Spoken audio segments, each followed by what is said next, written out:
सचिन वायले साहेब आहेत. यांच्या वडिलोपार्जित हक्काची सातबाऱ्याची जमीन आहे. त्या सातबाऱ्याच्या जमिनीवर जगदीश पाटील आणि उमेश वायले या बिल्डरांनी अनधिकृतपणे 30 ते 35 चाळीच्या रूम बनवलेल्या आहेत. याबाबतची तक्रार 9 आईच्या हेमा मुंबरकर मॅडम तसेच अनधिकृत विभागाचे अवधूत तावडे साहेब यांना तक्रार केली आहे. 21 मार्च रोजी तक्रार केलेली आहे. आज 12 एप्रिल आहे. अद्यापपर्यंत जे अनधिकृत बांधकाम झालेलं आहे त्याच्यावर कुठल्याही प्रकारची कारवाई या महापालिकेने केलेली नाही. आमची एवढीच विनंती आहे की ही जी वडिलोपार्जित यांची जी जागा आहे आणि त्याच्यावर जे अनधिकृत बांधकाम ज्या अनधिकृत बिल्डरने बनवलं आहे तर ते लवकरात लवकर निष्कासित व्हावं आणि मूल जो मालक आहे त्या मूल मालकाला ती जमीन रिकामी करून देण्यात यावी. एवढी साधी मागणी आहे.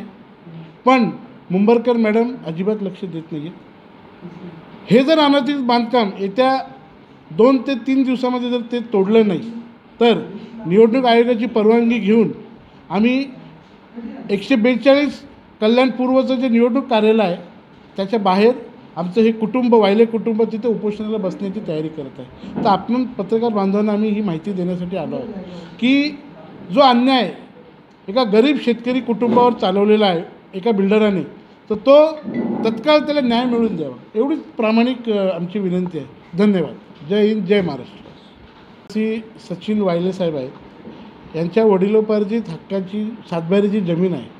त्या सातबाऱ्याच्या जमिनीवर जगदीश पाटील आणि उमेश वायले या बिल्डरांनी अनधिकृतपणे 30 ते 35 चाळीच्या रूम बनवलेल्या आहेत. याबाबतची तक्रार 9 आईच्या